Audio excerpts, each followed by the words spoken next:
There are foods wrapped around cellophane. There are food wrapped in a can. Which of these classes of food, are there classes of food that are more dangerous to the environment than others? Are there foods, is there something we should know about the content of every food affecting the environment differently? How do we go about it? Okay, let me take it from the whole food aspect before I bring it down to processed or some factory-made foods. For the whole foods, we look at food in two ways. It's either it's from plant source or from animal source. Studies have shown that animal sources of food actually produce so much greenhouse gases. Here we have cow. They tend to generate a lot of methane. Maybe through some digestion. The waste the dung of a cow. I'm not talking about the dung now. I'm just talking about the gases that come out from animals and all that. And then because it's also coming out from that, the waste also has a lot of methane and other gases too. So environmentalists will always agree that if you want to save the environment, eat less of meat, and of which, even if you go to see a dietitian, she's not going to encourage you to eat so much meat, except if there is an underlying illness where you need to increase high quality protein. So most of the time, you see that meat product actually produces more of these greenhouse gases, and plant products produce less. And if you look at it the other way, animal products use a lot of land, feed, water, and all these things. Over time, if it's not controlled or not well managed, you see that the waste that will come out from just having an animal farm will be so much, aside from the gases or the food that also comes out from the animal itself. While plant sources are quite low, they just require a little manure. Then if you talk about the industrial aspect, most of the time we shouldn't just be eating the clean products alone, because they also have some parts of the that's why they advise you to use it. And then for the cellophane as well, it's not always healthy to use them as food storage containers or packages over a long time. So alternatively, you can actually get other materials that could help. Materials like some Ziploc that have already made them with sustainable materials that will not emit certain elements that may be harmful. So Yes, you can also use paper. I noticed that some fast food, when you go to serve, they use paper. So yes, which is actually cool too. Okay, so let's look at some of these wrong food habits contributing to food waste, one after the other, paying emphasis on them this time. Go ahead. Okay, let me start with the norm. The norm, like the culture over here. If a visitor comes to see me, I would force the person to eat. You will surely eat. And you don't know if the person has eaten or you don't offer food somehow. You don't know if I'm hungry and even ask me if the person will eat. And you know that when you serve the person food, definitely the person does not even want to cut away. The leftover will be so much, and you're not going to put it back in your pot. Neither will you put it in the freezer, because someone has put a spoon and some saliva and all that. It's going to be dumped, and from the dump it will heap with all that. So imagine having 3 tablespoons of this thing from every state in Nigeria. It will fill up the dump site, and you know how much heat we are generating, how much gases we are generating from that, and how it will affect the climate. Then, okay, I was asking somebody, so I said the Yoruba culture, that when they give you food, you have to eat and remain to show that you are satisfied. If you don't remain it, that means you need more, you're not satisfied.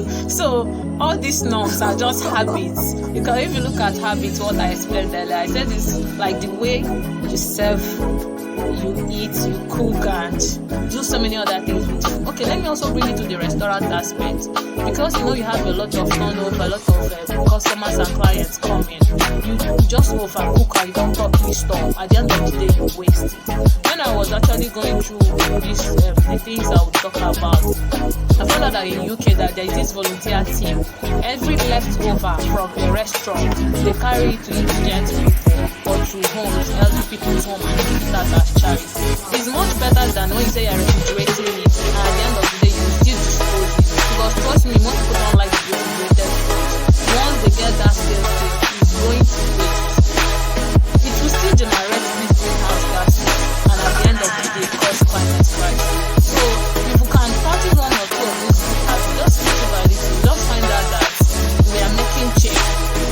Because from the research I made, about 25 to 30% of these emitted gases from food is really seriously causing a lot of drastic climate change. You can see droughts, low productivity. Foods are costing because you are not getting the turnover of what you plant. You just plant one crop and you cannot even harvest so much. Food insecurity.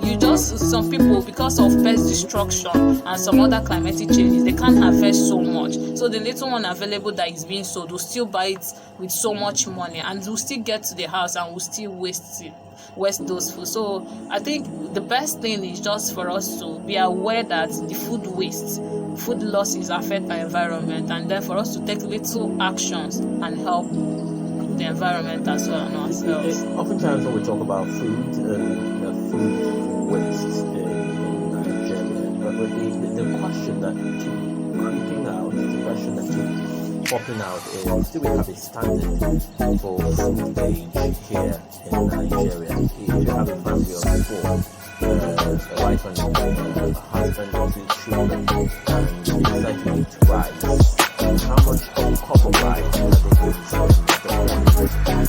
Because Nigeria we don't have it. It's happening. Because in Nigeria, I think the mindset is that somebody can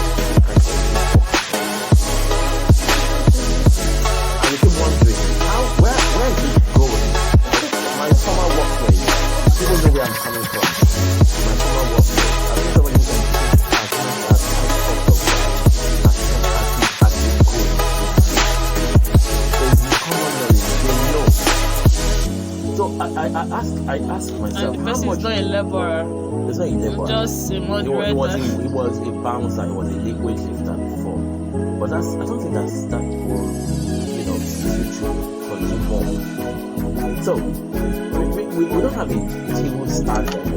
Even I don't know if dietitians have a table that people can eat and say, this family, if you have a family or not, you want to eat beans, this is the much you can take at a time. I think if we start from there, it will go a long way in stemming some of these food wastes. Let me put it this way: there's actually a standard, but the problem is lack of nutrition education. They are really getting minimal support as dietitians. I've been to a lot of hospitals in Port applying for dietitian jobs for sometimes. They say they have a dietitian. It's okay, I would like to meet you. Only for them to bring us someone from the store and say, okay, she comes to give help. Someone coming to give help of when you reach that dietitian. If the dietitian is in place, the person has skills in meal preparation, in portioning, and even in education. They come from clinics, antenatal and all that. It's the right of the dietitian to educate this person, since most of the education does not come from our elementary or maybe secondary schools. There is actually, what I'm trying to say, there is actually a standard or a portioning for everybody depending on your calorie need per day. And if you just want to use the hand portions as well, you can use them. If you want to use the servings, you can use them. These guys can help. We have the Eat Well guide, we have the food pyramid where you have your cereals and whole grains at the base, and then you have fat and sugar quite at the tip that has small rectangles. So in this way, that person that is eating 4 cups of garri in just a meal, you should be able to know that it's too much if you have a knowledge about the hospitals and all that. Because if I'm here and I have a family of 3, I should be able to know the number of cups that I should cook that will satisfy everybody. If I cook 1 cup, it may be less if maybe my husband is a heavy eater or he's very active.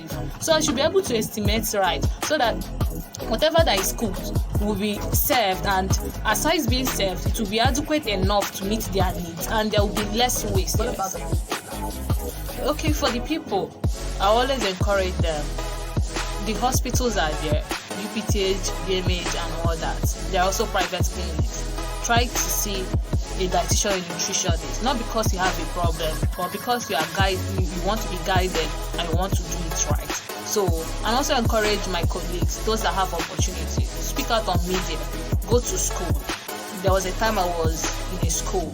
I talked about how nutrition imparts learning amongst children. So let these parents know, let these children also know that yes, I have to eat carrot. I won't throw it away from my food because it's going to help me.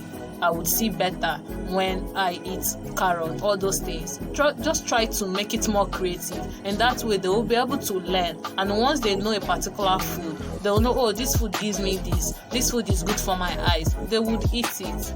So in this way, we can actually impart this knowledge, and people will be aware that nutrition is actually an essential or a good bedrock for survival and for protecting ourselves and the environment. All right, before we call it quick for today, are there parameters used in measuring the right size or right portion of food? Say for rice, you can say 5 tablespoons or 15 tablespoons locally, because these are some stable foods and some local delicacies like gari. You should take to measure so that you don't overeat or what are the right quantities? Do we have standards for the right quantities for our local foods? Okay, they're actually standards if you put them that way. But first, I have to assess you and be able to tell you what would work for you. But if you talk about standards, we have cup measurement. That's using cups, standard cups to measure. You can actually use your hand, your fist to measure. Okay, it's still on the food waste. If you want to shop, be wary of bulky shopping, and then also mind the portions at home as well. It will help us to minimize food waste. And then another thing, okay, this one is to the government or to the waste management team. I noticed that in some civilized or developed countries, there's a way they organize their garbages and their wastes. If we can actually practice that in Nigeria, it will help. You don't put a cloth, an old cloth you want to dispose, with a food garbage you want to dispose. You sort it out. There should be a container, food garbage, recycling. So in that way, they're the right way, and they're able to use the food, say, to generate or to compose for manure. So it will. I think at every stage and at every phase, there should be something that to help protect the environment and to actually. Alright, thank you. Please, that's the voice of Peace FM. She dietitian. Thank you. Thank you, Mr. I've learned a lot today. I hope you. If you are new to this dial, alright, we do this every weekday, Monday to Friday, and talk about your environment, food waste, the relationship, other proven time today. And let's do it on Mondays again, but different topics bordering around health. It's always informative when you listen to Health Business and every other program right here on 99.5 FM. My name is Cosby Jones, the radio chief. I'm Enidoye Jackson, but as always, you can call me any day, anytime, any go.